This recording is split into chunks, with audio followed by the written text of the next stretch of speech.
मैंने यहाँ एक घटना सुनी है आकर के, उसका जिक्र पहले कर देता हूँ। पिछले कल यहाँ को धर्म परिवर्तन करते हुए ऐसे षड्यंत्रकारी कुछ असामाजिक कह ही सकते हैं कि उनको असामाजिक तत्वों ने सब प्रयत्न किया।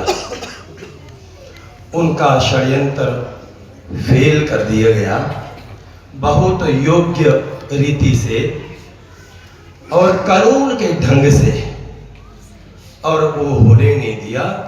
अपने जो भाई बंधु अपना धर्म छोड़ के और ईसाई धर्म अपनाने की ओर बढ़ गए थे, उनको वहाँ यहाँ की जो युवा ब्रिगेड है, युवा शक्ति है इस गांव की, अरनिया की, उन्होंने उसको उनके गलत षड्यंत्र को फेल कर दिया।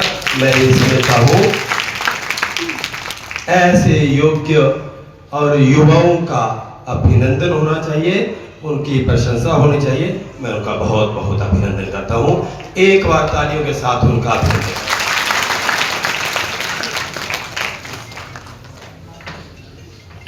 आगे भी युवा ऐसी प्रेरणा लेकर के आगे बढ़े।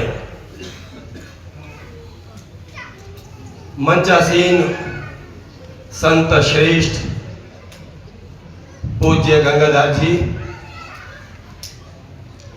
मंच पर अन्य महानुभाव, मेरी माताओं बहनों भाइयों, बहुत सारा सज्जन समाज यहाँ एकत्रित है। मैं आप सबका अभिनंदन करता हूँ, अभिवादन करता हूँ।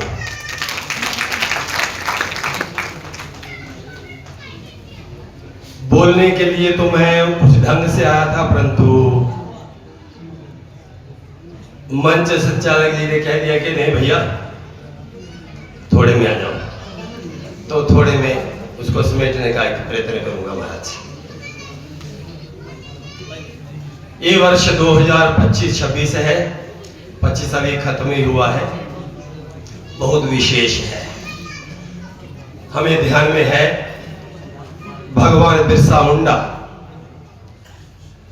आदिवासी समाज के पुरोधा, उनके अग्रसर, जिन्होंने आदिवासी समाज को देश और समाज की भक्ति, पर्यावरण का कैसे संरक्षण हो, ये धरती कैसे सुंदर पवित्र बनी रह सकती है, ऐसा उन्होंने प्रयत्न किया। उनकी 150वीं वर्षगांठ है। दूसरा, पूज्य गुरु तेग बहादुर जी की 350वीं वर्षगांठ भी इसी वर्ष में पड़ती है।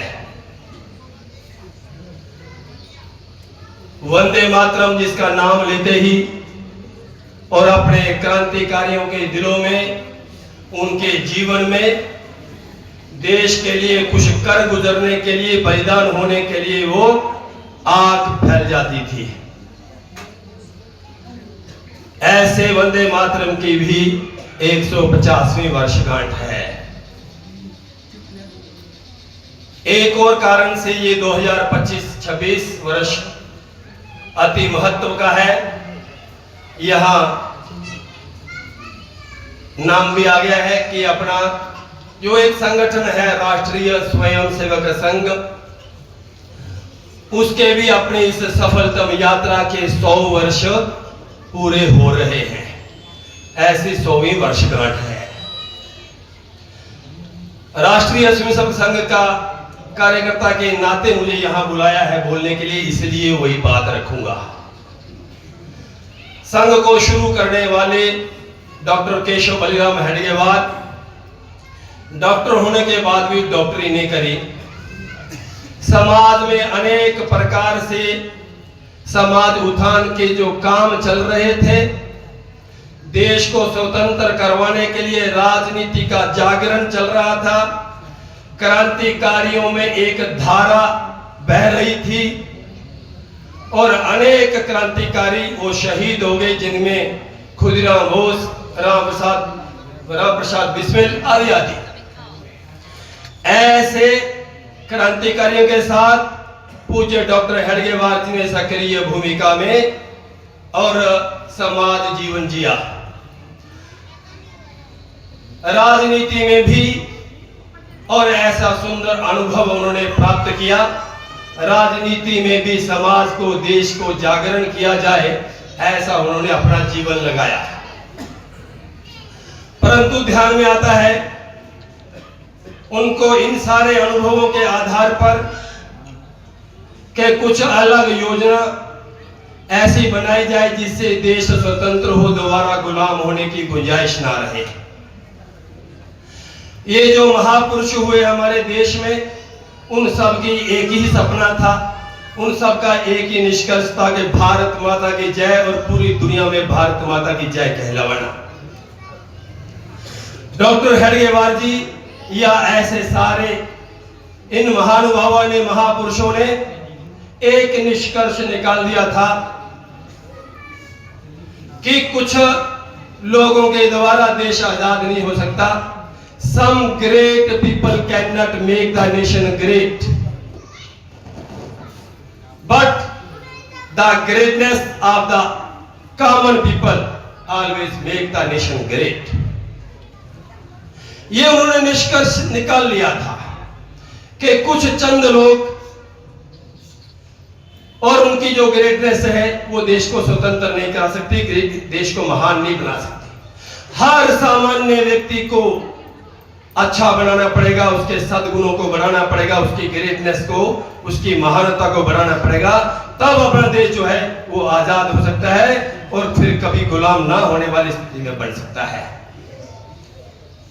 परंतु ये काम डॉक्टर हेडगेवार जी को शुरू में लग गया था कि ये भाषणों से होने वाला नहीं है। एक उन्होंने अनुसंधान किया कि हर व्यक्ति का निर्माण किया करें, हर व्यक्ति का निर्माण करें, और व्यक्ति निर्माण की कड़ी में उन्होंने शुरू किया और संघ की शाखा शुरू करी।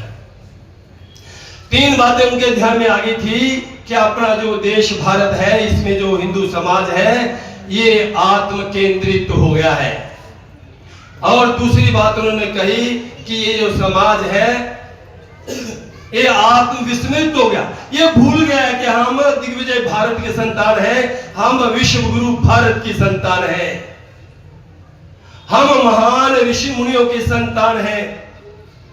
ये भारत का समाज जो है ये भूल गया है। तो इसको आत्म केंद्रित से राष्ट्र केंद्रित और समाज केंद्रित बनाना होगा, इसको स्वार्थ केंद्रित नहीं रखना है। और तीसरी बात उनके ध्यान में आई कि समाज, हिंदू समाज असंगठित है, तो इसका संगठन होना चाहिए, ये यूनाइट होना चाहिए।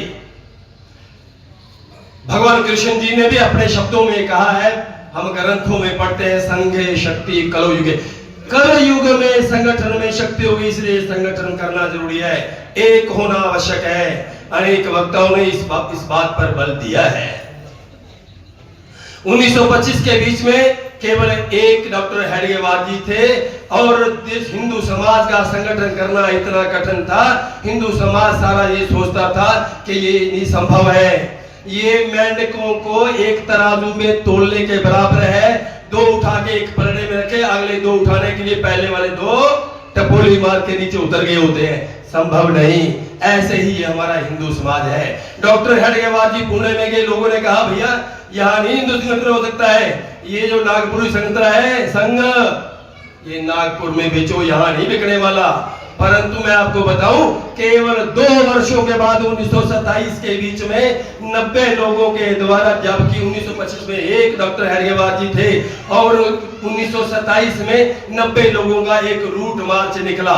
रूट मार्च 3-4 किलोमीटर तक चला। पूरी गणवेश, तब संघ की जो गणवेश थी, वर्दी थी, वो निक्कर के साथ वाली थी। ये जो रूट मार्च पूरा होता है, कुछ हिंदू समाज सामने आता है, डॉक्टर साहब लगता है कि हिंदू संगठन हो जाएगा। डॉक्टर साहब ने कहा ऐसा कैसे, अभी तो आप कहते थे कि ये संभव ही नहीं है। तो लोगों ने उत्तर दिया, हमने इस गुलाम भारत में एक नहीं, 100 नहीं, सैकड़ों, अनेकों अनेक हमने ऐसे रूट मार्च देखे हैं। गुलाम भारत के बीच में वो ब्रिटिश सेना के, ब्रिटिश पुलिस के देखे हैं, परंतु इस गुलाम भारत में भारत माता की जय कहने वाला और हिंदू का जागरण करने वाला ये पहला रूट मार्च देखा है। खट खट की आवाज में 3-4 किलोमीटर तक चला। जितने शुरू में थे उतने ही आखिर में थे। सामान्य रूट मार्चों में ऐसे हमारे बहुत सारे देखे हैं। शुरू में कितने होते हैं, बीच में कुछ निकल जाते हैं, आखिर में थोड़े सर रहते हैं, कुछ बीच में जुड़ रहे होते हैं। ये जो अद्भुत करिश्मा देखा है, इससे लगता है कि हिंदू संगठन होगा। राष्ट्रीय स्वयंसेवक संघ की ये 100 वर्ष की यात्रा उपेक्षा, उपहास और विरोध में से गुजरती है।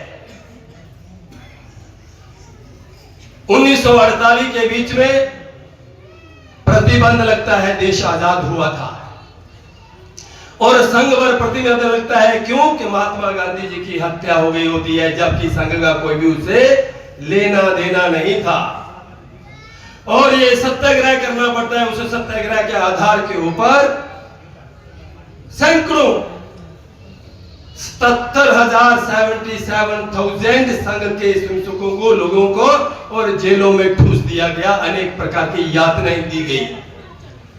और ये भरपूर जिस प्रकार से सत्याग्रह आगे बढ़ा, और फिर ये क्या नाम इसका प्रतिबंध जो है वो उस पर से हटता है। एक समय आ गया कि जो लोग कहते थे नो आरएसएस, आज भी लोग कहते हैं नो आरएसएस। 100 वर्ष पहले कहते थे NO, नो आरएसएस, उपेक्षा होती थी। आज समाज बोलता है नो आरएसएस, KNOW, केवल स्पेलिंग बदला है, नो आरएसएस। मैं उस आधार को बताता हूं कि अभी अक्टूबर महीने से पहले हर महीने 3,000, 4,000, 5,000 लोगों की रिक्वेस्ट, ऑनलाइन रिक्वेस्ट आती थी संघ की वेबसाइट पर कि हम संघ को ज्वाइन करना चाहते हैं। इस अक्टूबर में, अभी गत अक्टूबर महीने में 48,000 रिक्वेस्ट आई। We like to know RSS, we like to join RSS. ये इस समय का मंजर है, दृश्य है। अब इस तरह की स्थिति आ गई है। व्यक्ति निर्माण के द्वारा संगठन धीरे धीरे किस तरह से आगे बढ़ता है कि संघ जो जिसको समाज में नो आरएसएस NO बोलते थे, आज के NOW स्पेलिंग बदल गया, नो आरएसएस। पूरे देश भर में नहीं, दुनिया में जहां जहां हिंदू रहता है वो नो आरएसएस के NOW से बोलता है। परिस्थितियां बदली है, चुनौतियां हमारे सामने हैं, परंतु मैं ये ध्यान में कराना चाहता हूं कि संघ के इस 100 वर्ष की यात्रा में किस प्रकार से परिवर्तन आता है कि 48 के बीच में, जब 1948 में जब कव्वालियों का हमला, देश आजाद हुआ था, कव्वालियों का हमला होता है यहां कोटली में, तो अपनी सेना के पास गोला बारूद खत्म हो गया और गोला बारूद आया। जहाजों के द्वारा, हेलीकॉप्टर से गोला बारूद उतारा गया कोटली में, परंतु दुर्भाग्य से वो पाकिस्तान की बॉर्डर पर, नया ही तो बना था, उसके सीमा में पड़ा। अब आदमी वहां से जाकर के लाए, ये संभव नहीं था। तो संघ के एक कार्यवाह, नगर कार्यवाह कोटली में सत्यप्रकाश जी के पास आते हैं। ये घटना मैं आप सबके सामने रखना चाहता हूं कि व्यक्ति निर्माण के द्वारा किस तरह से निर्माण होता है समाज का, ये उसमें से उदाहरण समझ में आएगा। क्यों सत्यप्रकाश जी के पास से आते हैं कि ये काम हमें पता है, सेना कहती है ये और कोई नहीं कर सकता है, संघ के लोग ही कर सकते हैं, कि 8 पेटियां हमारा गोला बारूद जो है वो वहां पाकिस्तान की सीमा में पहुंच गया है, उसको लाना है। कितने लोग चाहिए? सत्यप्रकाश जी हमारे कार्यवाह बोलते हैं कितने लोग चाहिए? भाई कम से कम 8 चाहिए है, क्योंकि 8 पेटियां हैं। ठीक है, एक मैं हूं, 7 और लेके आता हूं। समाज में गए, लोगों को कहा चलो भाई पेटियां लेके आना है, और सेना का आह्वान है, सारा समाज चल पड़ता है, सारी कोटली चल पड़ती है संघ के उस आह्वान पर, परंतु सबको रोक करके उसमें से 8 लोग ही चुने, या अर्थात 7 और चुने थे। एक 8वीं पढ़ने वाला बालक जिद करने लगा मैं साथ जाऊंगा, उसको नहीं लिया, बहुत मुश्किल से उसको रोक सके। फिर उसने बालक ने क्या किया, कहा है कि ठीक है मैं नहीं जाता हूं, मैं आपकी प्रतीक्षा करता हूं, आप आइए संघ के कार्यालय में रात को इकट्ठे भोजन करेंगे, मैं भोजन का प्रबंध करता हूं। वो भोजन घरों से इकट्ठा करने में लग गए और ये लोग, सेना ने जैसे बताया था, पेट के बल जाना पड़ेगा, रेंगते जाना पड़ेगा, घुटनों के बल रेंग करके जाना पड़ेगा, पानी में से निकल के जाना पड़ेगा और उन पेटी को लाना होगा। वो पेटियां लाने के लिए वो 8 जो संघ के कार्यकर्ता हैं उस कोटली में, अर्थात जो सीमा अब पाकिस्तान की हो गई थी, उसमें घुसते हैं, रेंगते जाते हैं, पेटियां उठा के पीठ पे रख लेते हैं, रस्सी से बांध लेते हैं और चल पड़ते हैं रेंगते। इतने में कव्वालियों का हमला होता है और सत्यप्रकाश जी वहीं शहीद हो जाते हैं। ऐसे करते करते 3 लोग और शहीद होते हैं, 4 शेष वापस आते हैं, अर्थात दूसरी बार जाकर के दोबारा से उस लाश को भी लेके आते हैं सत्यप्रकाश जी की, और बाकी भी लेके आते हैं, वो पेटी भी आ जाती है। हालात इस तरह का बन जाता है, वो शहादत वाला वातावरण, भारत माता की जय और इस प्रकार के नारों के साथ पूरी कोटली और गूंज उठती है।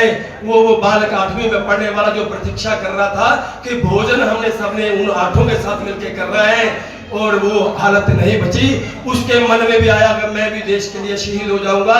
किसी भी तरह से बंदूक का प्रबंध किया और अपने सीने में और धाए करके और चला दी भारत माता की जय, और शहीद हो गया। संघ की इस यात्रा में एक नहीं, सैकड़ों हजारों लाखों जो सिमसम है वो इस प्रकार से निर्मित होकर चलते हैं। आज भी अनेक प्रकार की चुनौतियां हमारे सामने हैं, उन चुनौतियों का यहाँ जिक्र भी हो गया है। लव जिहाद की बात आई, लव जिहाद की बात इतनी नहीं है मेरी बहनों, माताओं, भाइयों, यहाँ तो रेट्स भी फिक्स है। उन जिहादियों ने, उन मुल्लाओं ने रेट फिक्स है, फलानी बिरादरी की लड़की निकाल के लाओगे तो 10 लाख रुपया इनाम देंगे, मोटरसाइकिल भी साथ में देंगे, फलानी बिरादरी के लेके आएंगे तो 8 लाख रुपया देंगे, फलानी बिरादरी का 5 लाख देंगे। ऐसे हर बिरादरी, कोई बिरादरी भी छुटी हुई नहीं है उसमें से। पता नहीं कितने लोगों को ये बात पता है, कितनों ने, ये तो पिछले वर्षों में और अखबार में भी आया था, किसने पढ़ा होगा तो ध्यान में आ जाएगा। ये जो चुनौती है इसका भी सामना करना है, जो अस्पृश्यता है, अनटचेबिलिटी है, उसका भी मुकाबला करना है। आज इस हिंदू सम्मेलन में मैं ये निवेदन करना चाहता हूं कि भैया वो जो अस्पृश्यता है, जो अनटचेबिलिटी है, वो तो बहुत हद तक समाप्त हो गई है। फिर भी कहीं कोने में, दाएं बाएं, किसी परिवार में, गली कूचे में हमें कहीं दिखती है तो आज उसको डिलीट मार दो, वो डिलीट मर जाना चाहिए। कोई बिरादरी अलग अलग नहीं है, अब एक ही बिरादरी है और वो हिंदू बिरादरी है। कौन सी बिरादरी है? हिंदुओं में केवल एक ही बिरादरी के ही लोग रहते हैं, वो हिंदू बिरादरी है, कोई दूसरी बिरादरी नहीं है। जिस देश में भगवान राम जी का अवतार हुआ हो, जिस देश में और भगवान अवतार जी ने निषाद राज को गले लगाया हो, मां सबरी के झूठे बैर खाए हो, अरे वहां छुआछूत दिख रही है। आश्चर्य क्या हो गया हमारे समाज को? हम राम को मानते, राम की बात को नहीं मानते। राम तो नहीं चाहते कि भैया छूट कहीं दिखे। आज उसको डिलीट निश्चित रूप से मन में आ गया होगा कि हमने डिलीट वो मार देना है। आज धर्म परिवर्तन हो रहा है, यहां आते मेरे को समाचार सुनाई दिया, और देश भर में हो रहा है। उसके लिए थोड़ा सा कमर और कसने की जरूरत है। हमें ध्यान में है कि गुरु तेग बहादुर जी और उसके आगे पुत्र पोते पूरा का पूरा परिवार हिंदू धर्म को बचाने के लिए उन्होंने वार दिया, बलिदान हो गए। आज अगर उनका बलिदान नहीं हुआ होता तो आज गर्व से कहो हम हिंदू हैं, हम यहां नहीं कह रहे होते, भारत माता की जय यहां नहीं कह रहे होते। वे उनके कारण से हुआ है। उनके गुरु गोविंद सिंह जी के सुपुत्र बाबा फतेह सिंह, बाबा जोरावर सिंह ने ये जोर से बोला था। एक गीतों में भी आता है, जोरावर जोर से बोला, फतेह सिंह शेर सा बोला, चिनो इंते भरो गारे और चिनो दीवार हत्यारे, पिता दशमेश की जय हो, हमारे धर्म की जय हो, हमारे भारत की जय हो। हमारे देश की जय हो। इस प्रकार से उन बालकों ने कितनी आयु में, फतेह सिंह जोरावर सिंह कौन सी आयु में थे? 9 वर्ष और 7 वर्ष की आयु वाले बालक थे। डरे नहीं, दीवारों में चुन दिए गए, परंतु धर्म परिवर्तन नहीं किया। अरे हमारे समाज में आज सामान्य दिखना शुरू हो गया। अरे 2 बोरी चावल के चक्कर में, 2 बोरी राशन के लिए हम अपना धर्म छोड़ रहे हैं, हम अपना माँ बाप छोड़ दिया, हम अपने कुलदेव छोड़ दिए। बहुत दुखद है।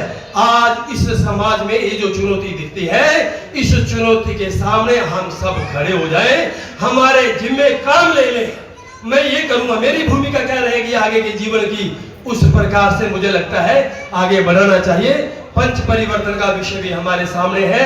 पूरे देश भर में अनेक समाचारों से और अनेक हिंदू सम्मेलनों में भी इसकी चर्चा हुई है कि अपने परिवारों में भैया इकट्ठे बैठो, भोजन इकट्ठा करो, भजन इकट्ठा करो, पूरे परिवार को लेकर करो, तो नशा नहीं आएगा, संस्कार आएंगे, शिष्टाचार आएगा। परिवार में, जिसमें परिवार में इकट्ठे बैठ के इस प्रकार का आचरण करते हैं, निश्चित रूप से उस परिवार का उत्थान होगा और ऐसे कर करके पूरा देश का उत्थान हो सकता है और हिंदू संगठित हो सकता है। चाहे वो पर्यावरण का मुद्दा हो, एनवायरनमेंट का मुद्दा है, या नागरिक कर्तव्य की बात है, संविधान की पालना की बात है, कानून के आधार पर अपने जीवन जीने की बात है, अपने परिवारों में और अपने गांव में बुजुर्गों के सम्मान की बात हो, इस सब को ध्यान करना पड़ेगा। इसमें लगता जो है हम क्या क्या इसमें से कर सकते हैं, बहुत सारी बातें हैं। इसमें से क्या कर सकते हैं?